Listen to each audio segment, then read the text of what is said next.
No matter if points are gained or points are lost, there will be much to discuss. For analysis regarding tonight's Winnipeg Jets game, here are Dave Manouk, Ezra Ginsburg, and your host, Drew Mandel. The Illegal Curve post-game show starts now. 0 goals at 5-on-5, 0 points in the standings. Good evening, Winnipeg. Good evening, Manitoba, for all those joining us live this evening on our YouTube channel and all of our social media platforms. We say good evening, universe, and welcome to the Illegal Curve post-game show.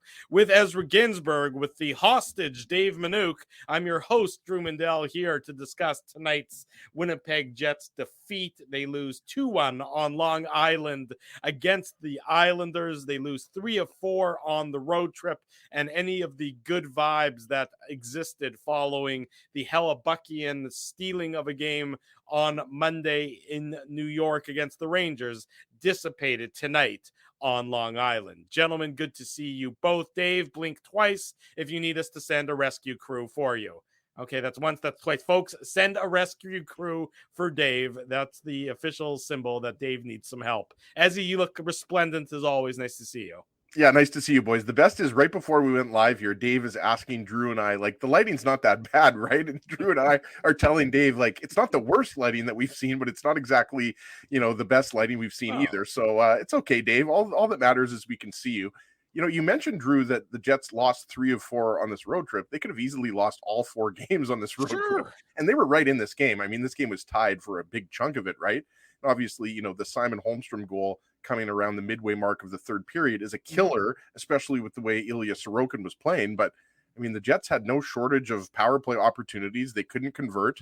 Yep. And obviously, the Dylan DeMello penalty. By the way, how funny was it how high he jumped after getting that penalty? I don't know if I've ever seen a player take a penalty and then, that's like a Mandel type of vertical there. Well, it's like, when was the last time you saw like an NHL player sort of throw a bit of a temper tantrum about a penalty in that kind of situation? It was odd because it was a penalty. Like, he did slash him, so I didn't really understand what DeMello's reaction. They probably could have let it go, but. It wasn't the worst slash I've ever seen, Drew. Given how many calls they'd made against the Islanders in that period, I thought that was a warranted penalty, given the tone of the game and how they'd been calling it to that point. It'd been pretty consistent, I think, that even if things were marginal, they were calling marginal things. So I don't mind that, in that instance, that call get made, because it was at least consistent with how the rest of the game had gone. Look, I just think Dylan DeMello would have been better served using that energy to actually defend better. That would have been a better use of his time. That's true, Dave. Look, guys, you don't get any goals. Let's just look at this road trip. 4 games. Count the goals that they got. Hold on, forget about that. Let's talk about the fact that you're chasing by a goal, and they had 5 turnovers in either their zone or the neutral zone as they were trying to push the puck up the ice. I mean, it was abysmal. It was abysmal. Now go back to your 5 month. No, it was. I like the blunt attitude, Dave. It was crazy. Like, honestly, you're watching this, and you're thinking to yourself, you guys are chasing the game, and they're casual. Even with under a minute to go, casual would be the word I would use. The Jets there was no fire. Like, honestly, when I was watching, the third period looked like two teams that were happy to get to overtime because they both wanted a point. They didn't look like neither team wanted to make a mistake. Mm-hmm. And when they did make a mistake, i.e. what happened with the Jets in their zone, which ended up in the game-winning goal, sure, the team took advantage of it. But for the most part, I thought it was two teams that looked like, hey, we don't really care if they get a point, but we need a point. And we're desperate, especially the Islanders, who are in a tight race, even though the Jets should be desperate because they haven't played well of late. Mm-hmm. But I mean, look, where was the urgency? Like, you're not, you're comfortably in a playoff spot, but that sound you hear is Colorado. That sound you hear is Minnesota, because they're rolling right now, and you're not. So I don't know, the lack of urgency from the Jets, a casualness to the game from the Jets. It was, and it's embarrassing. When the Jets controlled the play, right? The Jets in the second period, specifically, and for some parts of the third. But the fact is that, like, your goaltender did what he did for you that last game. The least you could have done as a team, as a collective, was had a better effort, I thought, collectively. Dave M bringing the heat all nice and early. Well, and Dave's not wrong. He's right? not wrong. No, it's the third game in 4 days, right? So we knew this road trip was going to be hard, regardless of anything else, right? Who was in the lineup for the other teams, right? Like, a lot of the focus, Dave, was on, Matt Barzal being out of the lineup, and, JG Pajot's out of the lineup, Cal Clutterbuck. There's another player, Wallstrom. There's two other players, Ezzy. Oliver Wallstrom's Wallstrom, out, and right? one other guy is out. They're missing Right, five but of their they've still regulars. got a good team there, right? Yeah. Like Brock Nelson, Anders Lee, Bo Horvat. I think Noah Dobson's an underrated player. Ryan Pollock from Manitoba, of course. And they've got some players they're hungry, right? Simon Holmstrom, who's taken 3 picks after Heinola, Dave, in the 2019 draft. He gets the game-winning goal. Like, they've got some young, Hudson Fasching. Like, they've got players that are taking the advantage of the opportunity that they're given because of injuries, right? And as you mentioned, they're trying to hang on to that wild card spot. Mm-hmm. And yeah, the second period was dominant by the Jets. Yeah. But for the most part, this was a very even game. I wouldn't say that either team, on the deserve win meter, either team necessarily was head and shoulders above the other. But look, at Connor Hellebuyck won you the game against the Rangers, and this was a game in which someone had to bury a goal. And Drew's right. They didn't score enough goals on this road trip. They've continued to struggle against the Eastern Conference. And it makes sense considering that the Eastern Conference is head and shoulders better than the Western Conference. I don't care what anybody says. Yes, Colorado is a legitimate Stanley Cup contender. And I think there's some other Stanley Cup contenders in the West. But I think we'd agree 1 through 8 in the East, you're going to take those teams over the 1 through 8 in the West, right? But yeah, it was frustrating to watch the Jets struggle to score the equalizer and the penalty, obviously. But look, at both goals were the result of turnovers. Like 4-on-4, Mason Appleton just can't make that pass, right? And I don't want to pick on Appleton here. I think we'd all agree, Appleton, hasn't been as effective as you would like, playing an elevated role. But I mean, this was a game that was there for the taking. Sorokin ended up being one shot better than Hellebuyck, really, is what this game came down to. One shot better, the lack of the lack of offense again, it continues to be an issue. I mean, you look at this Jets lineup, and again, we only have to talk about the trade deadline for another 9 days because Kevin Cheveldayoff, something needs to happen on that front coming up relatively soon. So, I mean, I know that it's just every year it seems like it's the same thing, that nothing happens until an actual deadline forces their hand. But you look at this Jets team, and what I've discovered is the Jets team, or basically most of the good teams in the West, are average teams in the East. That's just what they are. The Jets. That's a good way of putting it, Drew. Yeah, the Jets are. You can't tell me that the Jets, I mean, record-wise, or where their placement in the standings wise, you can't tell me besides that the Jets are much better than the New York Islanders, because they're not. You saw it tonight. You see the holes. Well, and the Jets are relatively, almost completely healthy, with the exception of Cole Perfetti. Cole Perfetti is the only significant injury they have right now. That's right. And so, and the Islanders, as we discussed, are banged up and have a number of regulars out of their lineup.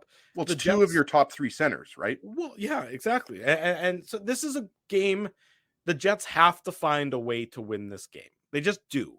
They have to find a way to. And yeah, Ilya Sorokin's a good goalie.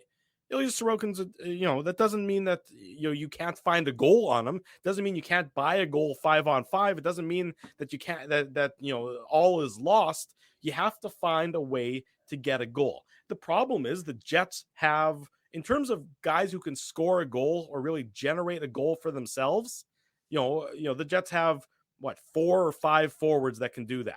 Mm-hmm. They got Scheifele, they got Ehlers, they got Connor, they got Dubois. I mean, those are the guys who can generate the players goals. That were on the first power play unit tonight, which are the players that we've been saying for months and years are the players that should be on the top power play unit. It should be Ehlers, Dubois, Connor, Scheifele, and Morrissey. Right. I mean, that's obvious to anybody. Yes, I agree. Those are the only guys. I'm talking 5-on-5. Those are the only guys who can generate offense, on their own, who can really sort of strike fear into their opponent, or that the opponent has to game plan for. It's just those 4. I mean, Wheeler is effective as a passenger alongside some talented players. He had a beautiful scoring chance within the first 3 or 4 minutes. Remember, it was slid right across the goal line. Wheeler's to the left of Sorokin, and he just slid it, and it kind of just went along the goal line. Yeah. So I thought Wheeler had a good game, but again, we're talking about you need to find some greasy goals, and you need to at least, salvage this road trip and make it a 500 road trip. And they just didn't seem to have it. And again, for all this talk about 3 and 4 nights, and there's, by the way, it's going to be 4 games and 6 nights. They had 12 days off with the All-Star break. 12 days off. And Ezzy, no travel in New York. Right. Yeah. And you're talking about trains. No, you're not talking about anything. They stayed in the same hotel. They didn't leave their hotel. No, but I was just joking in terms of I know. how close all the cities are. Yeah. Yeah, of course. And not only that, it's not like they practiced in between. Like they had days off. So the fact is, like, it's not like, God, I can't hear this. Like, well, it's so taxing. Okay, don't get me wrong. And that Rangers game was surely taxing on Connor Hellebuck. And Connor Hellebuck looked like he was ready to play tonight. But, and again, they didn't, it's not as if he got peppered, right? I mean, what were the final shot numbers for the Islanders? 26-22 in favor of the Jets. Yeah. So, I mean, it wasn't like Hellebuck was killed with shots today. But, I mean, look, at the end of the day, you want to be the 2017-18 Winnipeg Jets, and you're looking more like the 2018-19 Winnipeg Jets that had a great first half and then had a slog of a second half. And they faded. Right? Yeah. And they faded. And that's what this team currently looks like right now. And you can say, as he's right. I mean, look, the Islanders, people can, first of all, Sorokin's a phenomenal goaltender. And so that's number one. Top 5 in the league. Yeah. So, I mean, he's a phenomenal goaltender. So people are saying the Islanders aren't very good. I mean, they've got one of the best, similar to the Jets. They've got a very good goaltender that equalizes a lot. Number one. And number two, as Ezzy quite succinctly put, they've lost 5 regulars and are still finding ways to win games. The Jets have one regular in Cole Perfetti, who's not in right now, and they've got their whole lineup, and they're not winning games. Well, so the problem is, you look at the forwards. I mean, you look at the forwards. You have, I mean, the vast majority of the Winnipeg Jets forwards, and this is on Kevin Cheveldayoff at this point in time, just aren't up to the task of creating any offense. I mean, you look at Adam Lowry. I mean, we were talking about this. Adam Lowry is just a black He looks like a guy hole. that's dealing with something. I don't know what you guys think, but he looks like a guy who's either he's fighting the puck. He's fighting something. He just doesn't look like the same effective player. So sorry to interrupt you, Drew, but I just wanted to point that out. But over even the last when he's effective, 4 or 5 games, he's a black hole of offense. There's no offense coming out of Adam Lowry. Of late, I mean, earlier in the season, he was the shorthanded goals but look, the Adam last Lowry's 20, he's not a 20 plus goal games. scorer.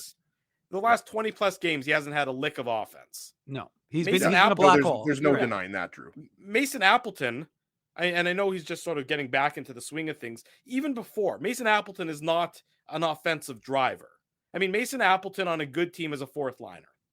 I mean, that's just what he is. He doesn't have the chops offensively to play up in your lineup. You know, he's not a Michael Frolik who can move up and down, or a Matthew Perreault who can move up and down. Mason Appleton does not bring a lot of offense to the table. He's limited. Exactly. He's limited offensively. And so he's not, I mean, he's a great penalty killer. There's no doubt about that. There's he's a guy role that for him on the team. Yeah, but you're right. He's not a top 6 NHL guy on any team. No, but that's a fourth line role, is the role that he's best suited for. Well, yeah, third or fourth line. Yeah. No, fourth line, as in, third line on an average team. Well, with what the Jets have now, if the Jets augment through the trade deadline, then yes, ideally, I think. But if you want to be a good throw team, out a Brock Besser or a Nick Schmaltz or somebody like that, yes, then Appleton probably becomes a fourth line. Right. If the Jets want to be an upper echelon team, if they want to be in the same breath as the upper echelon teams in this league, Morgan Barron, Adam Lowry, Mason Appleton, those guys are your fourth line. Those guys are your fourth line, not your third line. How long have your we been fourth saying line? That for, Drew? Not that we make the decision, but we've been saying that for a long time. I would disagree with Morgan Barron. I actually thought Barron was good tonight. I think Barron is a guy. When has he last that can scored? play on your third line. But when was the last time he scored? No, you're right. I mean, he's struggling. I think what you're seeing is he's creating space for himself. And I think he has the motor and he has the hands. Like, I mean, we know that he can score. He's young. So I'm just saying, I think I wouldn't necessarily just paint the same brush with Barron and Appleton, different players. But I think Drew's ultimate point is, if you really want to be a truly deep team, then Lowry, Barron, and Appleton make one hell of a good fourth line. Yes. And not as good a third line. No, they're not a third line. Because what have we been saying again? What have we been saying for a long time? Is that this is not a league where a third line can't score. And we should go through to be honest with you, we should, as an exercise, because I don't know it off the top of my head, but I'm very curious to know, of the playoff teams, their third lines, the production they're getting out of their third lines, because the Jets are getting none from theirs. They really aren't. And so the fact is that you need that. And if you don't get it, if you can't always rely on your top 6, because if your top 6 aren't producing, then you need some help, some relief somewhere. And it can't be, 1 goal every 6 games from the bottom 6. It's got to be more consistent production from that third line, especially given the fact that Lowry plays a lot of ice time, right? Obviously, a lot of that is on the PK, but yeah, I mean, there was one play where him and Morrissey drove into the zone. I think it was in the third period, and Lowry just kind of like followed in close proximity, and then Morrissey tried to put it off the wall, and Lowry was nowhere near where the puck ended up. And it just like I'm with Ezzy. I think something's just off about him the last little bit. He just doesn't look like the same player, and obviously, offensively, he hasn't been the same player. I would agree with that. I mean, I would agree that there's something. Look, because normally he's at least more effective. The offense might never really be there, but at least he's more effective. He does seem to be battling something. I would agree that there's probably an ailment, involved there. And there's a lot of miles, and he plays a lot of PK. Like he plays a physically demanding role. Like no cliches there, right? Like he's a guy that it's understandable at this point in the season if he's dealing with something, but the third line, look, I was going to point out the Rangers, right? Like who the Jets obviously just played. Third line, they've got top two picks on that line. Alexi Lafreniere, Capo Caco, and Philip Hedl, I believe, centers that line, right? That's correct. There you go. That's the Rangers third line. And we could go through, the elite teams like the Bostons and the Carolinas, right?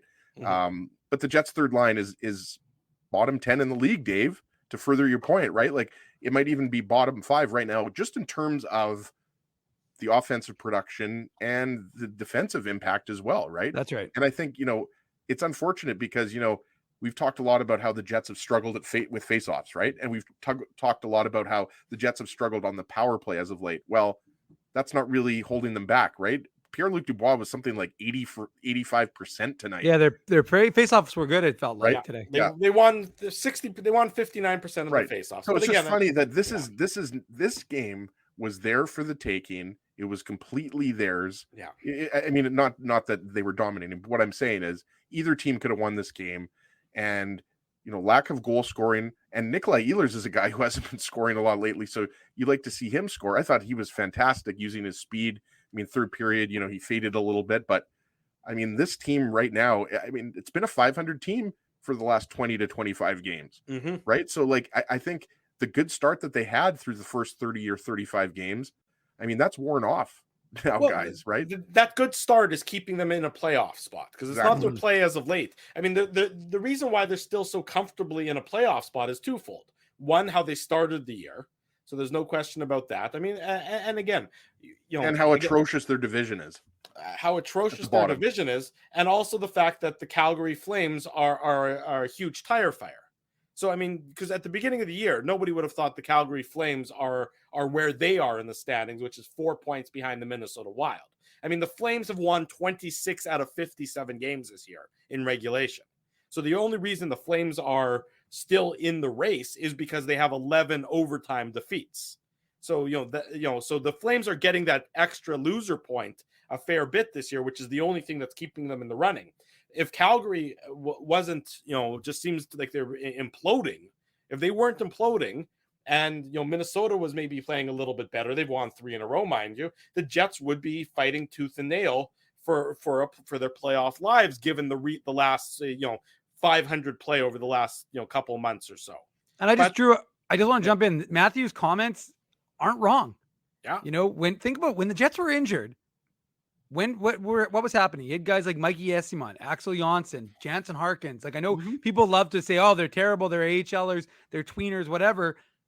Well, I don't know. The Jets seemed to be doing a lot better when they were injured. Remember when the Jets had those miraculous 7 injuries and somehow they were still winning hockey games? They were playing with a chip on their shoulder, Dave. That's right. What they were playing with a lot more heart, Desi. There was a lot more energy. And I get that, it's a long season and this is game 58. But I'm sorry, to me, it seemed like a team that had a lot of apathy in their game today. And it was just, like I said, there's a lot of adjectives I could use, casualness and like it's an unfortunate circumstance for a team that, again, you're in a playoff spot, right? You're 71 points. You're 1 point back of Dallas. Yeah. But again, Dallas is playing the league by this tonight. They're playing the Blackhawks. Oh, well, don't believe that. But the fact is that you've got Colorado 4 points back, right? And I said Minnesota's rolling because they've won 3 straight and they're 3-0-1 in their last 4 games. So, I mean, the Wild are putting points together. And so you've got to come home and you've played 6 of the next 7. Luckily for the Jets, 6 of the next 7 will be played in Winnipeg, with the exception of that one game against the Oilers where they go to Edmonton. All against playoff teams, so it's All not an against easy playoff schedule. teams. Sure, but the fact is you've been very good They have the Sharks in there, so with the exception of that game against San Jose. Okay, but the point is that you mean Worcester. Yeah. You've got a very good chance to come home, play in front of your home fans where you've been very good, and hope that you can change your fortunes. And whether that's because there's been some sort of move made, or we're obviously Axel Jonsson-Fjällby is up on emergency recall. That's a curious decision for me to not insert him in the lineup. The guy has 3 goals, 1 assist with the Moose, and people are gonna be like, oh, it's the Moose, blah, blah, blah. Well, he's feeling good. He's scoring goals, which is something this team needs. And so if you can put him in with his speed and inject a little bit of life into your lineup, I don't know. To me, it just seemed like this was a lifeless Jets team. And again, it's not like the Jets got the doors blown off of them in this game by the Islanders, but it was a game that it was theirs for the taking, and they didn't take it. So, at that point, you start to question why things were done the way they were done. Yeah, I would agree. Let's get into the goals. It won't take long. The Betway game recap is, of course, brought to you by our friends at Betway, the title sponsor of the Illegal Curve post-game show and one of the most trusted voices in sports betting, both in Canada and all around the world. Betway is the sports betting app that puts you, the customer, at the forefront with a large selection of betting options in sports, as well as strong promotions and fair odds. What are you waiting for? Head on over to Betway and bet your way. Must be 19 years or older to play. Please play responsibly. The Islanders opened the scoring at the 17:35 mark of the first period. We touched on this briefly when we were going through the game. It's Sebastian Aho. He gets his 5th assist to Brock Nelson, and this is just a brutal turnover by Mason Appleton. It's a 4-on-4 situation, and he gets too cute. And Mason Appleton is not a guy who should have cute in his game. No disrespect, but it's a drop pass. I think he's trying to find Nikolai Ehlers with it. He misses Ehlers. It was Ehlers, Drew. Yeah, puck gets transitioned back up the ice, 2-on-1 situation. Ehlers is busting his butt to get back. The initial shot is saved by Connor Hellebuyck. That's the Nelson shot. And then Ehlers, is just trying to get back so much. The puck sort of bounces between his legs. He can't knock it away. And then Sebastian Aho gets it into the open net. 5th of the year for Aho. And it's 1-0 New York with 2 minutes and 25 seconds to go in the first period. Just ugly all around here. Yeah, and what was unfortunate was, I made a note of this. Like, there was a good shift from the 4th line, Manalainen, Gagne, Stenlund. Mm-hmm. Kyle Connor had a scoring chance before that. And yeah, the focus has to be on the turnover because, when you're at 4-on-4, you can make the argument, why is Appleton on the ice at 4-on-4? But Nikolai Ehlers just wasn't in the position to take the pass there. So you have the Jets, attacking, and then now they go back up the ice, and it's a 2-on-1. Mm-hmm. And obviously, Brock Nelson has the first shot, and it's a big rebound. Hellebuyck has absolutely no chance. But, just because of the fact that you had that open space on the ice and that you had 3 guys attacking with speed, it was just a really unfortunate turnover. And, unfortunate for the Jets that they go down 1-0 because we knew that this was not going to be a high-scoring game. You got that feeling early on when I mentioned Wheeler had that scoring chance. Kyle Connor hit the post, if you remember, in the first couple minutes. You got the feeling, guys, that this was not going to be a 5-4 hockey game or anything close to that. Well, right? not with these goalies. With these goalies, it's not going to be a 5-4 game. No, as just to jump in, look, you're right. It's not a great play. They've got, first of all, the Jets have Appleton going in with Ehlers falling behind him. And then Nate Schmidt is also fairly aggressively attacking the zone, hoping to create. And of course that left was a Brendan Dillon by himself to defend. And it was a very kind of, I don't know about you guys, how you saw it, but like when Hellebuyck made the initial save, I don't know, the way he turned was really uncomfortable. Like it was a weird rebound. Yeah. It was a very unusual, like for Connor Hellebuyck. I don't know, like I just saw the way it was a high shot, right? So I know, but just the way he turned to face the next shooter, like I don't know, it just seemed like he was slightly off. He just like almost like his foot got stuck because he made just a very uncomfortable looking switch. And of course, they found the back of the net. And look, the Jets are unlucky because the puck goes through Nikolai Ehlers, feet, Skates, and yeah. he may have been able to intercept that. But ultimately, yeah, it's not a good goal from a Jets team that isn't finding it easy. Obviously, aside from that 4-1 game against the Rangers to score goals. So I mean, you especially, and you don't want to be giving up the first goal.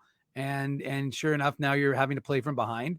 And again, you can say you can make all the statements you want, but you know your position, and you know the way you've played of late, and you know that really you're desperate to come and have a good concluding game of this road trip, because from how it started in Columbus, you could, again, how many times have we talked about a Jets road trip? And I'm kind of feeling like there's that one with, was it last year with Paul Maurice, or the year before, sorry, where it was like that Florida one where they could have left a good taste, but instead they ended up like blowing all those games in Florida, remember? And they came back and it had a sour feeling. And that's if you're kind of the go way. back to last year, then I mean, no, 2 years. Pardon me, or 2 years even. I'm gonna have to do some googling. Dave, No. 3 years. 2 years was COVID. I don't remember. Fine. I don't remember 2 years. games in Florida. 3 months ago, let alone 2 years ago. I'm just saying that it's one of those situations where the Jets very easily could have. What do we always talk about? The narrative, right? You win that game against the Rangers because of Connor Hellebuck. It's 4-1. Score flatters you, I think, but you took advantage of your opportunities. It absolutely flatters you. The Rangers I know. could have easily had 5 goals in that game. Of course. But what I'm saying is, but Hellebuck dominated, right? And you win 4-1. If you win this game 3-1, people forget about the Columbus game. They forget about the Devils game. And all they focus on are these 2 games. And now you're coming home and you're feeling good. Probably because, remember, you're now ahead of Dallas. You're in first place in the Central this road trip with this win. Dave. I understand that, Ezzy, but what I'm suggesting is, had the Jets had an effort that would have won them this game, it changes the narrative, right? Suddenly they've won 2 straight. It's a 500 road trip. Yeah. 500 road trip. And again, they're ahead of Dallas. Well, you know what? And it's funny you say that, because if you go back and you watch how the Jets tweet out the dressing room videos after, you go back to the New York one, that's what Rick Bowness says. Rick Bowness says in the dressing room video, he says, okay, guys, let's win on Wednesday, and we're 500 on the road trip. So he mentions it himself into the team, talking about how, a win tonight, just changes the vibe. It makes it be, okay, you're back. You are that 500 team. You've salvaged the road trip. It started poor. You found a way to salvage it. You obviously, Hellebuck steals it on Monday night. You win on Wednesday night. You're feeling good about yourself. You're coming home 500. Everyone's got their head held high. Instead, what happens is they lose a winnable game tonight. They lose, obviously, a winnable game against the Blue Jackets, and the only game that they do win is because of Connor Hellebuck being out of his mind and out of this world. So again, it's the narrative, and which is an accurate narrative in this case, is that this team continues to struggle. I mean, it just is a team that is struggling right now. And the question, from my perspective, is it a team that gets an influx of talent from the general manager between now and the trade deadline? I mean, does he do something legitimate? Not pick up one guy who's also another 4th liner that the Jets are going to try out as a 3rd liner, as a top 6 guy who doesn't belong. Are they going to make a number of moves to try and to affirm this team as being a legitimate contender in the Western Conference, or are they just going to more or less rearrange the deck chairs and let the chips fall where they may? You have to bring in a significant piece, or 2 significant pieces, or preferably 3 significant pieces, right? And I know that Dave M wants that for those hits on that website, but no, I'm obviously kidding. I mean, I think 3 weeks ago, 4 weeks ago, 6 weeks ago, you could argue that the Jets needed a top 6, top 9 forward and a top 4 defenseman. Now, especially after these last 4 games on this road trip, this is clearly a team that needs to bring in some offense, right? And we've gone over the names, and based on what Elliot Friedman was saying during the intermission, it doesn't seem like the Jets are at the top of Timo Meier's list, because we know he's not a pure rental, right? Like we talked about that on Saturday morning show. Yeah. If you're acquiring Timo Meier, you're having to give up significant pieces, and you're going to sign him to a long contract, right? You're not getting Timo Meier just for this year. It's just not the way that's going to work with Timo Meier. But, there's a lot of names out there. You guys know I really like Brock Besser, former UND standout. I mean, there's a bunch of forwards that we could go over. I don't think it's going to be Patrick Kane, but we know Ryan O'Reilly, Vladimir Tarasenko, Bo Horvat, they're gone. So if Chevy's going to acquire a significant piece, which I think Brock Besser is a significant piece, maybe he's not as impactful as Timo Meier, but this is a guy that I think has, shown that he can score goals in the NHL. If he's playing on your third line, then you got a really good looking third line there. If he's playing in your top six, well, that's okay too. I mean, that's an acquiring a legitimate NHL talent who can play on any team's roster in an elevated role. That's what acquiring him would be. They need more guys from Minnesota, Drew. They don't have enough guys, so they need to bring in some more Minnesota guys. And again, I just want to, before we get back to the game recap, the Betway game recap, I just want to make sure one thing is perfectly clear to everybody. Not every player in the NHL has a no trade or a no move clause. Not every single player in the league has Drew. Because it makes I see, he's not going to come here. He's not going to come here. He's not going to come here. He's not going to come here. Look, Timo Meier doesn't have a no trade clause. Oh, you're talking about Timo Meier. Yeah. No, I'm not talking about anyone. I'm not talking about anyone specific. But I believe Drew's reacting to the comments from the last broadcast against the Rangers, because I don't remember who it was, but one of the broadcasters made a comment about how nobody wants to come to, I think it was. Anson Carter said something like 90% of people have Winnipeg on their no move clause. And it's like, well, yes, maybe the ones who have no move clause. Hey, hold on a second. I remember we just had O-Dog on the show Saturday morning. Remember at the draft, we all went out for dinner and with O-Dog, and I remember we were talking to him about this. That was in 2014, Dave. So Why do people? I don't understand why people bring this up every year. We know this. But everybody knows this. All I'm saying is it's like, okay, thank you. A lot of guys have Winnipeg on their no move list. That's the point that Drew is making. I'm going to finish Drew's point because he usually tries to finish mine, so I'm going to steal from him a little bit. That wasn't regarding Drew's point, by the way, Dave. That was just I understand what Anson Carter said. I just find it funny that's constantly brought up year after year. I know, but what Drew is saying to push off of that idea, Ezzy, is that maybe the 100 players out of the 600 in the NHL who have no move clauses have Winnipeg on, or 90% of them have Winnipeg, but that still leaves a pool of 400 or 500 players, depending on, how many are actually there, that Winnipeg can actually trade for and don't have the ability to say that. So I think that's kind of the mindset that it's well and good that, sure, guys who have those opportunities to put Winnipeg and Ottawa and Edmonton and Buffalo on their no move clauses do. Sure. And you know what? Paul Stastny had Winnipeg on his no move and sure enough, or no trade. And sure enough, he waived it to come to Winnipeg. It's good. Buddy Wheeler convinced him, right? Yeah. Look at, to go back to what Drew said, and I think we're going to continue doing the game recap here, but I think, nobody has any clue what Chevy's going to do. Elliot Friedman said that tonight on Sportsnet on the broadcast.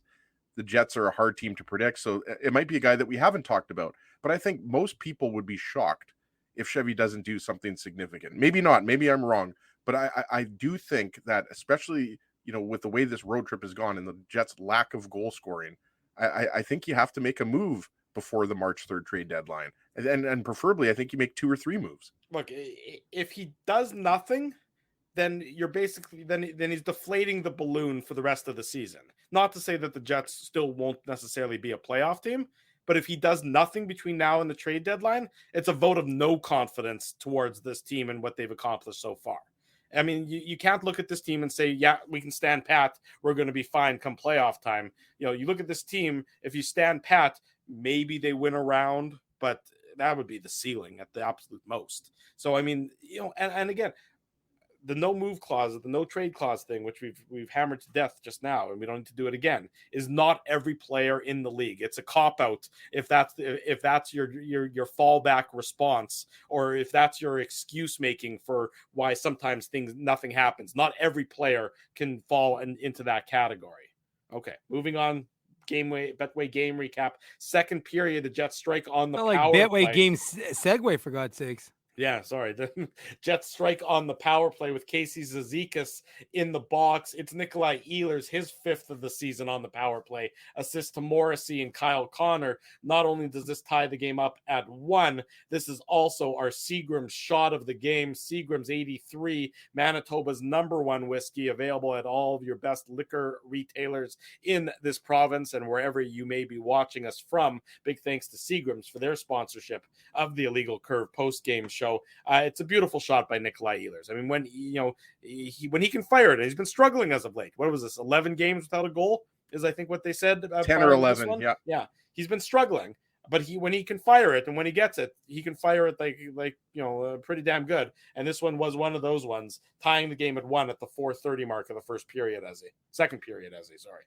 Yeah, and you mentioned the shot, and it's a beautiful shot. And what I like is it was on this particular case, he gets in this particular goal, he gets greedy, and that's what I like about the goal. And we've talked a lot about Ehlers needs to be getting more power play time on that first power play unit. And what I like is it's a mismatch there. Otto Kovila is the guy that he moves around, who's out there on the a household name if there ever was. Well, I think that's only his second or third career NHL game, if I'm not mistaken, Drew.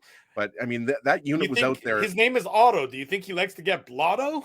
I don't know, Yeah, but exactly. Islanders fans were pissed when he took that penalty with 8 minutes to go in the third period. They're like, why is he? I saw a bunch of Islanders being like, why is he out there right now? So clearly they weren't happy with his play. Anyways, go on. I just thought he was passive, and Ehlers kind of just, used him as a decoy and kind of just went past him. And, there's not much more to it than that. And I thought, like, not only did they have the right personnel that I think that most people want to see out there, we talked about it, right? Ehlers, Connor, Scheifele, Dubois, Morrissey. Those are your 5 best options on the power play. Like, yes, they have other players, Wheeler, Pionk. I mean, there's other guys that you can use, Perfetti when he's in the lineup, but I think we would agree. Yeah, I mean, this is the dream team. If you were to put together the Jets power play dream team with the players they currently have, that's it. So I thought the power play was good tonight. Unfortunately, they couldn't convert their other 3 chances. But what I liked about this is that, Ehlers just decides, Dave, I'm going to shoot this puck. And Drew's right. He does have an underrated good shot. I mean, Kyle Connor and Pierre-Luc Dubois, some others, they steal Morrissey this year. They kind of steal the shot thunder. But that's what I liked about this power play goal is that Ehlers decided, I'm going to be greedy and do it myself here. Well, I mean, Ezzy, because one of the biggest problems that this team has, and I've seen the comment from everybody, is how much overpassing has this team done? Tons. It's incredible to watch this team just pass. And missing the net, as you've talked about a lot too. They missed the net 10 times tonight on the power play. No, I know. I mean, that's unbelievable, but it's just too much passing. So you're right. When you actually see, like, every one of these guys has a lethal shot. Nikolai Ehlers, lethal shot. Kyle Connor, lethal shot. Mark Scheifele, lethal shot. Pierre-Luc Dubois, more of a heavy shot than a lethal shot, but he's still got a pretty good one. And so you take that shot, there's going to be a rebound. You're not smothering that one clean. That's right. So the point is that these guys all have very good shots and they're waiting for the perfect moment. And it's like, guys, you know what? And again, like I said, I said this towards not in that one, but like, how many times do we see guys not block the front, take away Sorokin's eyes? Mm-hmm. And I'm like, what are they doing? Like on the third period, you're trying to tie the game and you're not taking away his eyes. I mean, it's been a consistent problem from this Jets team. You cannot have, Again, you cannot have 4 or 5 of the same type of player on the power play if nobody's going to go to the front of the net. Like I saw Pierre-Luc Dubois high. I'm like, no, Pierre-Luc Dubois can't be beside Josh Morrissey at the blue line. He's got to be in front of the net. I mean, it makes no sense to not be using his size to take away. And when you do, that's when you score goals. And when you don't, that's when you saw don't. it yesterday. Like, exactly. So it's not like you're talking about 5 years ago and some archaic power play. Like, we're just talking about last game, and people hate to hear it, but sometimes simple is better. And the power play has been better, but it could have been better tonight. And in this particular case, that's what you like to see. Like, and I think this should put the argument to bed that Ehlers should be on the first power play unit. Like, yes. unless something goes horribly wrong, he should be there for the rest of the season going forward. And I was just going to say, because we didn't mention it, milestone game for him and Mark Scheifele, 500th game for Nikolai Ehlers, 700th for Mark Scheifele. So, obviously something they'd be more inclined to celebrate had the team, of course, won. So less likely to be excited about playing game number 500 for the 2014 first rounder that we talked to back in Philadelphia, which was like 1,000 years ago. I mean, it's crazy to think. That was as you referenced, going out for dinner with O-Dog. That was draft in Philly. That's what I'm saying. So it's crazy to think it's almost 9 years ago. Kenny I believe, spilled wine on Dave's shirt that night. My brand new shirt, the very shirt I'm actually wearing. I'm wearing it under this hoodie. The time one day Weaver will be in front. By the way, the best was, I don't know if you guys saw, but Friedman was doing was it Merrick show? He was doing Merrick show and I was listening, and not that he says anything of insightfulness, but anyways, he made the best. He goes, GMs are having conversations. yeah. But the best was he goes, Ken Wiebe. He didn't actually call him Ken Wiebe. He called him Wiebe, and then he quickly amended it to I think Weeb. it was a joke. Okay. Yeah, well, I don't know. It didn't feel like a joke, but anyways, hope it come on, was just call him Weber. Just call him Weber. It's impossible to get it wrong when you call him Weber. But Ken Wiebe is another name that he may be called. But anywho, he might be called Ken Wiebe on this show moving forward. Yes. Yeah. In any event, okay. So it's 1-1 after 40 minutes. The Jets played a very good second period. Yeah, and they were dominant. Yeah. They outshot him 12-4, controlled the play. Yeah. And look, if it wasn't for Sorokin, very easily could have been a Jets lead after 40 minutes. There's no question about it. I mean, the high danger shots were 5-1 in the second period. The Jets possessed 80% of the puck in the second period. So the Jets had a very good second period, but it was still tied at 1. So the third period begins, and as we talked about, look, the Jets had a number of opportunities on the power play. They had a couple of power play opportunities in that third period. So did the Islanders, for the record. Neither team can score on either the power plays, but the Islanders score 5-on-5, something that the Jets just weren't able to do on 2 of the 4 games on this road trip. The Jets didn't score a 5-on-5 goal against the Blue Jackets last Thursday and against the Islanders tonight. No goals at 5-on-5. Not a great chance of winning the game. And then Simon Holmstrom, his 4th of the season, assist to Bo Horvat and Matt Martin at the 9:57 mark of the third period, proves to be the game-winning goal. And it's a turnover. It's a turnover, and it's loose play in the Jets' own zone, something that has absolutely been the story of the road trip. Just too soft, just too casual, just not winning any sort of puck battles. This one is Kevin Stenlund loses the initial puck battle along the boards, and then eventually the puck comes out to Holmstrom, and he makes no mistake with his shot, beating Connor Hellebuyck and giving the Islanders ultimately the 2-1 victory. Yeah, it was the just how soft they were in their own zone, right? Like I think it was DeMello, right? He was the defenseman that pushed it up. So there were it seemed like there were the entire both teams, all the guys on the ice were in the corner at once. But yeah, it's just, Stenlund, it goes in his skates or whatever, and it's turned over. But what bothered me even more than that turnover was that, the first shot, Matt Martin puts the first shot on net. And then it's just much too easy for Simon Holmstrom to jump on that rebound. Right. That's what bothered me the most about that goal. Like, yeah, it's a turnover, but it's not like an odd man situation or anything like that. So I just thought it was overall poor defending, Dave, by the Jets. And, we talked about it. Simon Holmstrom is one of those guys, this is his first full year in the NHL. He's played the last few years in the AHL for Bridgeport. So there's some guys in the lineup that are hungry. And if you remember, Holmstrom drew a penalty on Wheeler earlier. I forget if it was high sticking or interference or whatever it was. So like Holmstrom was noticeable out there. I'm not sure if he's related to number 96 Thomas Holmstrom, but Holmstrom I think is a pretty common last name in Sweden. But I was joking. But like yeah, Ginsburg and Flin-Flon. Yeah, exactly. Tons of Ginsburgs and Flin-Flon. Although we are all jokes aside, we're the only URG Ginsburgs in Winnipeg. So if there's a Ginsburg that spells their name URG, they're related to me. There's not a lot, so it's probably my dad or sister. I guess Naomi. But yeah, I mean, look at 10 minutes. 10 minutes left. What was she thinking? Boy, that's a topic of conversation for another day and time. I don't think we have tons of booze, Drew. You were at our wedding. I know. No, it's one thing. It's one thing to marry you. It's another thing to take your name, dear Lord. Yeah, she likes her last name too. But yeah, it was bad defending. Period. And it's a bad turnover. Both goals, and it's actually similar to the game against the Rangers, right? How many times did we say opportunistic after the Rangers game? The Rangers put up 51 shots. The Jets had 3 goals on their first 10 or 11 shots, right? So it's the same thing. There was no margin for error. Drew's right. You can't have this lack of offensive production at 5-on-5.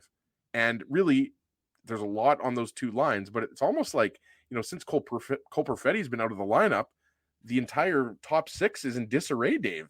And that's a credit to Cole Perfetti. I think, people have criticized, he's not, necessarily where his game needs to be. He's getting pushed off the puck, everything like that.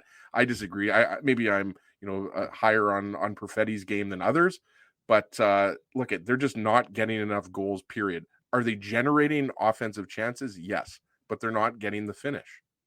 They're yeah. Well, no, I mean, no, I was going to say, but the problem is, look, it's just Kyle Connor gives Stenlund the pass in a tough spot. He's got 3 guys on Sorry, I him. thought it was DeMello.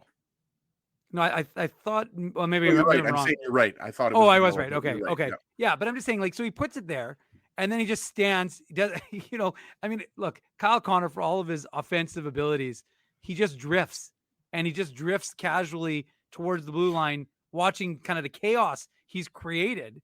And the Islanders, take advantage of it. And it's funny because just moments before that transpired, I had said, this looks like 2 teams that are willing to get to overtime, because it did. It really did look like 2 teams who were perfectly content to get to overtime and earn themselves a point. And yet, of course, what we always talk about, teams are opportunistic. When you get that chance and you can take advantage of it, that's what you do. And that's what the Islanders did. And look, and we've talked about it. They're desperate for the points, right? They're feeling good about themselves. They beat the Penguins. The Capitals are in disarray right now. Yeah. So the Islanders feel like, and especially John Carlson hasn't played since he took that puck in the head against the Jets. Right. Remember that? I don't remember who the shot was from. I want to say it was Brendan Dillon. That was before Christmas, or that was before. That was the last game before Christmas. John Carlson's a guy. That's the same thing as taking Morrissey out of this Jets lineup. That's how impactful Carlson is for the Caps. So you're right, Dave. The Caps are in trouble. Yeah, and so the Islanders feel like, hey, look, they can still do something. And it's funny because on the broadcast today, I think it was who was it? Was it Jen Botterill who said maybe the Islanders will go after Timo Meier and make that move, or maybe it was Sam Constantino. I'm not sure who, but one of them had suggested that maybe that'll be Lou Lamoriello's play to try to make an ad for a push, because maybe they feel like with Sorokin and net they can do some damage, and they've got, as he says, some pretty good defense. Look, ultimately, this is that's a tough play because, again, we've talked about it. Your margin for error is very low when your team isn't performing, and so the mistake. Pay attention to detail, Dave. Say it. Drew's thinking it. He's thinking it. That's a Mindyism. So I'm going to leave that one. That I do sometimes reference attention to detail, but not when it's pushed down my throat like that is. So I'm not going to. Okay, fine. The Jets' attention to detail on that goal against wasn't what it needed to be, and as a result, they found themselves chasing, and then. The part, and it's how we open the show, and I'm going to reiterate the point because I think it's important to restate. It's look, Ezzy, how many times have we watched a game where the Jets are down by a goal and we're like, well, the Jets are coming back and winning this game, but you didn't get that feeling tonight. No, you didn't have that feeling tonight, and you're watching the way they're playing, and you're watching the casualness, and you're watching like it was like a hot potato. It was like there was a grenade. The puck was a grenade on their stick in the neutral zone and in their zone, and again, what was it?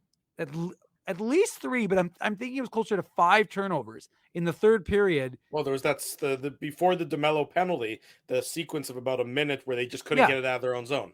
But I'm saying that they lost the puck. They probably turned it over at least 3 to 5 times. It was just it was soft. Soft is a good word, and that's what they were. And they didn't play with the urgency. It's like, guys, you're down by a goal. You need to tie it. And if you get to overtime, what have you shown all year? You get to overtime, you're probably winning the game, right? 7 wins out of 8 in overtime this year. So, I mean, the likelihood, it's not impossible. The way they played it was certainly impossible. The way they played that final minute, I mean, think about how many opportunities they had, guys. I mean, they had icings. Sure, the DeMello penalty was unfortunate, but they had, 2 or 3 icings that they could have taken advantage of, and they didn't. And so as a result, you're sitting there going, now you're going home having lost 3 out of the 4 on the road, and not feeling very good about your game right now. 2-1 final. The Islanders defeat the Winnipeg Jets. This has been the Betway game recap, brought to you, of course, by Betway. It's simple, fun, and safe to bet with Betway. So head on over to Betway and bet your way. Must be 19 years or older to play. Please play responsibly. When we come back, more on tonight's Jets defeat. We'll do some contest. We'll do some shenanigans. And, of course, we have outtakes. So stay with us. Something will make you laugh. Yeah, the outtakes at least are worth the price of admission. Your price of admission continues to be something like $0.00. But smashing the like button, that's what we charge you to do, is smash the like button. There you go. Much more to come. It's the Illegal Curve post-game show. Drew Mandel, Dave Minuk, Ezra Ginsburg with you on a Wednesday night. Jerry Seinfeld, Chris Rock, Jon Stewart, Dennis Miller, Brad Garrett, the biggest acts and all the up-and-comers. They've all made their mark at Rumors Comedy Club, North America's longest-running independent comedy club. Rumors has kept Winnipeg laughing for over 25 years. When was the last time you laughed out loud? Make it a great night out with friends, or book your office or birthday party, even a fundraising event at Rumors. Get all the details and dates on upcoming shows at rumorscomedyclub.com. He winds up. Oh! Whoa! Looks like Ezzy took that one right in the choppers. A blistering fast puck hurts like HE double hockey sticks. That's why I let the pros at Linden Market Dental Center turn my yow into wow. Get your brilliant smile back with state-of-the-art restorative and cosmetic dentistry from real pros. And remember, always wear a mouth guard. Now that's solid on ice advice. Learn more at lindenmarketdentalcenter.com. Creating smiles for life. Whoa, Ezzy, everything okay? You look stressed. Of course I'm stressed. We're moving, the house is upside down, the kids failed miserably at packing the fine china, and my life is in chaos. Chaos! Yes, that does sound like a problem. What am I going to do? Ezzy, relax. Rolly's Transfer Moving and Storage is the answer. With 60 years of experience in moving Manitobans and a track record of exemplary customer service, one call to Rolly's and your stress is gone. No job is too big or too small. Just visit Rollies.com and they will take it from there. Thanks, Dave, and thank you, Rolly's Transfer Moving and Storage, online at Rollies.com. Dave, my man, why are you in the car already? It's hours until game time. Drew, it's because I'm stressed out right now, driving around downtown Winnipeg, looking for a parking spot, and I'm not finding one. I've lost Ginsburg. I don't even know where that guy is right now. Dave, haven't I taught you anything? Do what I do. Pre-book your entire month's worth of game day parking with the Grid Park app. It's super easy to use and saves me both time and stress.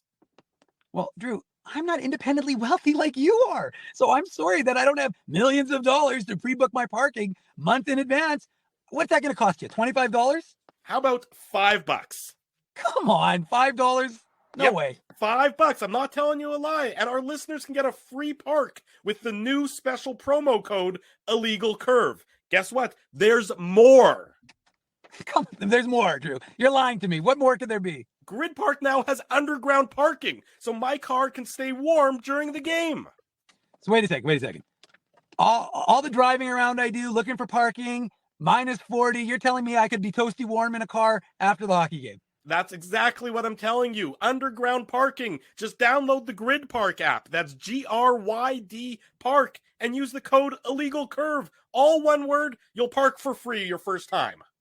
Hi, it's Drew from Illegal Curve here. Selling your home can be stressful, but it wasn't for me. Thanks to my friends at Zappia Group Realty, they made the process so easy. My home sold within 48 hours and with multiple offers. Zappia Group Realty took care of everything with their exquisite customer service and attention to detail. If you want to sell your home for more in less time, get started by talking to Frank and Mauro Zappia of Zappia Group Realty. Online at zappiagroup.com.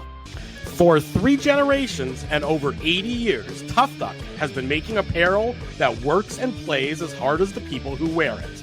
From jackets to work boots and everything in between, Tough Duck's clothing can handle the harshest environments, even the Illegal Curve hockey show. Work to live, live to play. Visit toughduck.com. We're back Wednesday evening. We're live. It's the Illegal Curve postgame show. Drew Mandel, Dave Minuk, Ezra Ginsburg with you, talking about the Jets' defeat at the hands of the New York Islanders, 2-1. They finished the road trip with a disappointing record of 1-3. They come home. They face the Colorado Avalanche on Friday. They face the same New York Islanders on Sunday. Then I believe, if I'm not mistaken, it's the LA Kings on Tuesday before the home and home with the Edmonton Oilers on Friday and Saturday of next week. You guys will correct me if I'm wrong at any point there. No, you've got it right. And the game on Sunday is an afternoon game at 2, I believe. That is also correct. Yes, that is true. Isn't it like 2:30 or something like that? 2:30, yeah. It's sort of that weird half-hour start time. Yeah. I don't know why quite 2:30, but yes, it is 2:30 on Sunday afternoon is when the Jets and the Islanders rematch will take place in downtown Winnipeg. Can I give a shout out to my boy Zach Parise right now? Like, I don't know if a lot of people, I didn't know he was your boy. Well, no, he's one of my favorite players of all time. 38 years old, still looking pretty good out there. Yeah. He certainly is. He's still effective. When you get to that point in time, you become a wily veteran who knows how to just get his way around the ice and move his way around the ice. Absolutely. Not as fast as he once was, but he's not the same 90-point guy. Yeah, and I love the fact that, it's a former Devil, Lou Lamoriello, right? You've got Kyle Palmieri. We know that, Lou likes to have those former Devils around. It's true. He does. Anybody get Bruce Springsteen tickets today? Either of you boys? I know you did, No. Dave. Oh, I didn't even know. I didn't know they went on sale. Don't you remember when we went to Minneapolis? I was going to say, yeah, you went to the mall by yourself. Instead of going to the Bruce Springsteen concert. How good was that concert, Drew? I went to the Mall of America. Oh man, Bruce! There's nobody like Bruce Springsteen. Yeah, well, I know Dave went to the mall by himself, and the rest of us went to a huge concert. Mistake, Dave. Yeah. No, please. I played mini golf. Hustler and Lawless were at that concert too. I don't care who was Gary. at that Gary was crowd surfing. I didn't care. I didn't care that Bruce Springsteen was at that concert because I chose to go somewhere else. Dave, fiercely anti-social. Okay, so obviously, Drew, you got tickets though, right? I did get some tickets today. How much did that run? I was one of the lucky few to get selected. So I $2,500. By the way, did anybody hear Mikey? No. Did anybody hear Mikey Dubs on Easy? What's it called? Easy Street Radio or something like that? East Street Radio. East Street Radio. Sorry. Apparently, Mikey Dubs called in. Amazing. Like our friend Mike. Yeah. I did not hear that. But shout out to Mikey Dubs because I believe he has a family member that was in Lenny Kravitz's band. No, it's his uncle. Is in Lenny Kravitz's. His uncle's the guitarist in Lenny Kravitz's band. That's what I said. Yeah, he did say that. I confirmed. Oh, okay. I know, but you said family. I just said it was his uncle. Okay, we're all good. Whoa, Spencer's son. Whoa, Ezzy, if you didn't get tickets, Spencer's girlfriend got 4 tickets. Now Spencer's 1, his girlfriend's 2. You and Nao could be 3 and 4. Seriously, though, weren't the tickets ridiculously expensive? No, I mean you can afford it, Drew. You're a millionaire, but it's true. You know, I'm a working man. I know you are a working man. I got the tickets were not. I mean, Jason Eastwood's going to the game. Yeah, there were tickets that were expensive, of course. If you wanted to be on the floor, does behind the stage mean what I think it means? Like you're seeing the backs of. Yes. Why do they even sell those tickets? Because people will buy them. Why else do you such think as that? Jason. No, I'm not criticizing Jason. I just didn't know that you could do that. I'm assuming the floor tickets were like $700 or something. The floor tickets were very expensive, as you would expect. I'll be in the press. I'll be in the press box watching from above. Dave's here for the Moose game. What the hell? We'll be in the IC luxury box. Yeah. Robert Starr is saying it was $650 Ezzy for floor tickets. Yes, I did not. Get $650. I did not get floor tickets. Someone's doing well. No, I mean, as more much importantly, as did Richie get tickets? Did Papa Richie get tickets? For sure. Yeah. I'm assuming Bruce just gave him, like the first 2 tickets that were available, right? Like on the floor. Look what Kenny's water bottle's saying here. Whoa. That he was at that concert in St. Paul all those years ago. That was that was 2012, wasn't it? Oh, we met Kenny's water bottle. I don't remember, but if he says that he met us, then well, he didn't meet me. Drew? I feel like that was like at the Mall of America. 2015 or something. That was 2012. It felt like it was at least 10 years. That was ago. 11 years ago. I think so. I think it was 2012. Dear Lord, Drew, we've got old. Oh, I know. Because I'm pretty sure that was if I'm not mistaken, I think that was the Wrecking Ball tour, and the Wrecking Ball tour I think was 2012. Right. Yeah. Anyways, good luck. Congratulations. Hannah Montana was wrecking or whatever. Miley Cyrus wasn't she Wrecking Ball? No, Wrecking Ball was the name of one of Bruce's albums. Miley Cyrus had a song called Wrecking Ball, but Bruce had an album by the same name. Right. Yes, yeah. It's a very good song, by the way. Yes. Both Bruce's and Miley Cyrus. All I'm going to say is I did not get tickets. I'm assuming it's sold out, so maybe Spency will hook me up here. But as far as a live concert, because he doesn't always play for like 3 hours, and I mentioned Richie. He's the biggest Springsteen fan there is out there. Yeah. But it didn't matter. Like it's just I can't even describe it if you haven't seen Bruce Springsteen in the E Street Band before. It's just something that you'll never forget. Like it's just hit after hit after hit. By the way, I'm with Blue Thunder. I'm going to Taylor Swift over Bruce any day of the week. Well, when I'm in Vegas, T Swift is playing in Vegas when I'm there in March. I don't have tickets for her because I don't have $4,000 million. Oh, those tickets are insane. I think someone was like, the guys were joking like, "Hey, maybe we should go see Adele for like $9,000." I mean, we were kidding, obviously, but like $9,000. I mean, it's insane how You're much rolling in the deep, Dave. I wouldn't be rolling in anything. He's not rolling in the dough, though. That's the problem. He might be rolling in the deep, but he'd be rolling in the deep debt. And it's funny. Taylor Swift actually was just telling her friends that when she's in Vegas, Drew's going to be there. I'm sure she was saying the same thing. I mean, again, the thing about even if you don't like some of these artists' music, like I mean, I can take it or leave it when it comes to Taylor Swift and her music. You know that the performance, just the spectacle, is probably worth the price of admission. Well, maybe kind of like the Illegal Curve Hockey Show. Exactly. Again, the price of admission, $0, completely worth it for all you people as long as you smash the like button, is exactly how that works. What do you want to do first? Do you want to do outtakes or do you want to do contest stuff? Let's do Tough Duck because I've Yeah, got it let's queued up do here. contest. Do the Okay. contest. Yeah. Tough Duck, hardest hitting comment, Ezzy. Who's getting it tonight? We're going to give it to Partisan Paul. We see Partisan Paul often on both the Saturday show and the post-game show. So you've got it up there. Jets overpassing, we just talked about that, has been an obvious problem that Rick Bowness has tried to address from day one of training camp. More than 50 games later, no success. Maybe need different players. And you know what? I thought that was appropriate because we were talking about the overpassing. The Jets were definitely not shooting the puck enough. And I think just overall, I think everyone is expecting Chevy to acquire at least one, maybe two top 9 forwards before the March 3rd trade deadline. So Partisan Paul, you have won the Tough Duck hardest hitting comment. Send me an email, Ezra@legalcurve.com, or slide into my DMs, and Tough Duck will ship out a toque to you.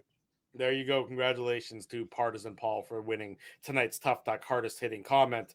Illegal Curve merchandise contest, Mr. Manouk. We have a winner there as well. Of course, if you don't know how to enter the merchandise contest, you go to the drop down arrow on the YouTube channel. You go to our website, illegalcurve.com. You'll see the link to the contest page. You click that link. There's a whole list of things that you can do to earn entries into the contest. One of those things is entering the unique code word that you can only get by watching this Illegal Curve post-game show or catching it on the podcast edition. Tonight's unique code for 10 bonus entries is, Dave, explain it. Well, what do you think it means? 2,662 kilometers. KMS specifically for those listening on the podcast. I'm about to start seeing 2662 KMS for those who are listening on the podcast. I'm about to start singing the Proclaimers, walk 1,000 miles or whatever the hell the damn song is. Where if you were walking 2,662 kilometers, not miles, we're Canadian, where would you be walking? Well, I think Dave's computer just sort of froze up a bit there, but would I be walking from Winnipeg to New York? I don't know. Where would I be walking? From Canada Life to UBS Arena. Well, there you go. Dave went deep into the I don't even know. I have to trick Frosty. I got to figure this out. And Alan, these guys are always trying to guess. So True, Dave went deep into the Fitbit is what he did there. Where there you go. So that is, why don't you say it one more time, Dave M, for 2662 KMS. That's there right. you go. That is the unique. Why not just KM, Dave? Because kilometers, you don't have to have an S at the end. I like the S. Plural. Fair enough. That's more than reasonable. You're It's a good entitled unit to use of that measurement. So there you go. That is the unique code word for tonight. 2662. The number KMS is what you need to enter to get. Drew, what are your thoughts on the metric system? I don't really have many thoughts on the metric system right now, but ask me back maybe later on today or tomorrow, and I'll see if I come up with any thoughts about that. Yeah, Ezzy, the S is for Spency. The S is for Spency. That's very nice of you. I was messaging with Spency because I was with the fam at Festival on Saturday. I know Drew was there a little bit later. We coordinated that because we never want to see each other in public, even though we saw each other at Rumors on Saturday night. But Spency was there later. But shout out to Festival de Voyageur. Man, was Saturday a nice day, because the next day it was like 30 degrees colder. So if you have a chance, I believe Festival is still going on this coming weekend, so go check it out if you have a chance. I think it ends on Saturday, if I'm not mistaken. But yes, if you're looking for something to do and you don't mind a little bit of the chilly weather, then that would be certainly a fine way about going about it. And I apologize, there's no more mini donuts left. I ate 9 buckets when I was there. Those are the last 9 buckets. So there's sir, please leave the fryer. We need the fryer, sir. As Spencer says, you got a date. Saturday Night Festival, Sugar Shack, no wives, no kids. Let's go. And by the way, Turd, I saw your complaint. I posted it. I highlighted it on the chat. Don't worry. I will make the next one guessable so you can get back into it. I'm not trying to make it unguessable. You have to still guess, but I'll make it a little bit less obscure, esoteric, if you will. Fair enough. Very generous of you. The winner of the merchandise contest for tonight's game, Dave Salins. Yes. Dave, congratulations. You won some great Winnipeg Jets merchandise. Not you, Dave. Dave Salins. Dave S. Yeah, Dave S, not Dave M. Gotcha. You're the winner, so we will be in touch to arrange for you to get your great merchandise. Stay tuned for Friday night's game against Colorado. 9:45 will be the time when the post-game show starts for your next opportunity to win in the Illegal Curve merchandise contest. Dave M, do you have it queued up? Are you ready to rock? I thought well, I mean, you can do it just as easy as I could, but I sure. could, but I mean, you're the one who went to all the effort. You get all the glory. If people think it was funny. Okay. Without further ado, adieu. Here is part 2 of the Illegal Curve outtakes of the Grid Park commercials, the 2022-23 version. Enjoy. Why are you in the car already? It's hours until game time. Drew, I'm driving around downtown. Hang on, start again. I don't think it went live. I don't think it went. Like you weren't recording yet. Yeah, I don't think it started recording. Okay, all good. Okay, ready? Yep. I mean, Drew, we're going to have all sorts of time. This is going to be incredible. We may have to start a pregame show because of all this free time that Illegal Curve is going to have. Thank you, Grid Park, for saving us time and stress. That was okay. Wasn't great. I felt like it was good, but it wasn't great. There were elements. There were elements of it being sort of rough around the edges, admittedly. Yeah, let's do it. I feel like if we do it one more time, because I'm stressed out right now, driving around downtown Winnipeg, looking for a parking spot so I can go to the game like all these other schmucks in Winnipeg. No, let's not do that. Start again. Sorry. I don't think schmucks is appropriate. Calling ourselves schmucks, one thing. Calling other people schmucks, not so appropriate. So, Drew, not only are you telling me that we're going to have an opportunity to have stress-free parking, we might have all this free time to have an Illegal Curve pregame show. That's what I'm saying. Thank you, Grid Park, for saving us time and stress. Well, that, my friend, was a fucking masterpiece. Yeah, that was pretty good. That was really fucking good. Yeah. And the best part is you and I are like so fucking full of ourselves right now. We're like, oh, that was amazing. We're so good. And then we're going to watch it. We're like, oh, this is terrible. Just awful shit. Like what is wrong with us? Yeah. So apologies for the cursing, but nonetheless, a little bit blue. A little blue. We I gave still ourselves, regret not being part of that commercial. We gave ourselves all of the awards that can go to the commercial, that go to whatever the equivalent of the Oscars are for commercials. We gave it to ourselves there, no matter what anyone else thought. But I feel like this is when I was a grade 6 student and I was kicked off of the patrols, and everybody used to go to Saints Roller Rink and talk about how good Saints Roller Rink was every week. And now I still hang on. Yeah, I was kicked off the patrols. Why were you kicked off the patrols? Probably I was mouthing off to someone. You know me, Drew. Like I've got a motor mouth, so I probably said something to somebody, a teacher or something like that, and they kicked me off the patrols. So hold on. Beep, a volunteer beep, position, basically. Drew, beep, beep. If we're doing truth time, I too was kicked out of patrols. Now, I was kicked out because actually coincidentally, as in grade 6, abuse of power. I was drunk with power as a bus patrol. # no big deal. I just wanted to be. Oh, you were you're fancy. I was, but I wasn't kicked out of it entirely. What they did was they kicked me down from bus patrol to kindergarten patrol, which at the time felt that's so degrading. So degrading. Yeah. So degrading. But what they didn't realize is they were dealing with the devious mind of Dave Minuk, which even in grade 6, I was ready for that. I was ready to adjust. I was ready to handle it. Of course, I went to Centennial School. Folks who grew up in West Kildonan know that. Yeah. So although it's now been leveled because of all the asbestos, # no big deal. But in grade 6, so what they did is I had to walk Main Street and Kingsbury to Leela, and I'd walk this kid. I usually left the kid walk him, the last 3 blocks by themselves. I was like, hey, you're good enough, whatever. And then I'd go to Windsor Foods.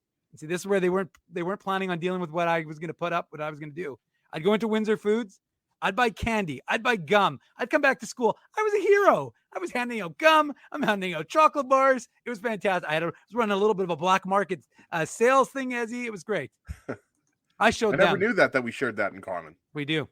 And that's what I feel like excluded. I would argue that I'm smarter than both of you because volunteers don't get paid. So you two guys were volunteers, where I just went home after school and did whatever the hell I wanted. I did it during lunch. That was the beauty of it. Well, that's not true though. You got a pin at the end of the year. Well, no, you didn't. You got kicked off. I got kicked off. Yeah. And Drew, for the record, because I was good on the bus, generally speaking, because of that, my bus driver, shout out Glenn Salter, used to let me ride the bus, even when I was way too old to ride the bus, coming home from Jefferson School or Garden City. Well, maybe not Garden City because that was high school, but maybe in Jefferson. Let me get on the bus. So you used to take the bus home, yeah, illegally. That's right. With elementary school children. Well, it wasn't like I was like 40, Drew. I was like grade 7, for God's sakes. Have you seen Glenn Salter recently, Dave? What's he up to? I love. First of all, maybe I'm the jerk because I never knew any of my bus drivers' See, last you are names. well. First of all, not maybe. You I are never a had jerk. any bus drivers. I walked not- around on the mean streets of River Heights. You are a guys with your jerk. fancy buses. And for the record, that's the reason why when I go to the MTS and I see the security guards, I say hi, Kathy. Hi, Don. When I see Perry, I say hi. Of I know course. people's first names. I know their names. I say hi to them too. Questionable. Well, that's, No, bus then driver I- is the same. I mean, I knew my bus driver's first name. I was always very polite. And Well, I was maybe he always picked very me up on cordial. What Salter was your bus Street. driver's first name, Drew? Well, I mean, I had He's different making it bus- up. He's making it up. No, I had different bus drivers at different years. There was Bud, there was Dawn, there was Jamie. I still remember their names. Nice. It sounds made up. I agree, Dave. That did sound made up. I swear it was not made up. You can fact check this Can we with Google anyone that? that you want to fact check it with. But I can promise you, I knew their first names, but I did not know their last names. Which I guess when you're grade 7. Siri, what were Drew Mandell's bus drivers' names?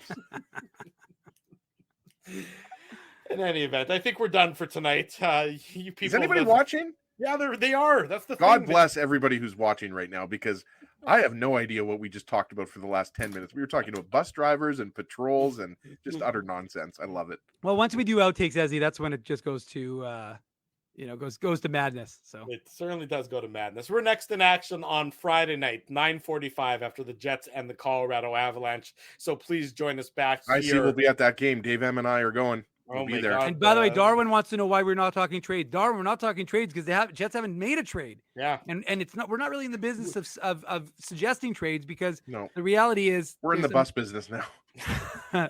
no, but I mean, the fact is we will, of course, on Saturday's show, you can stay tuned for that. Yes. 9:00 sharp. We'll be discussing, what would that put us a week away or just over a 6 week days away? away. Yeah, Less 6 than days away, less than it's a week, right? Because Yeah, it's Friday. a week on Friday.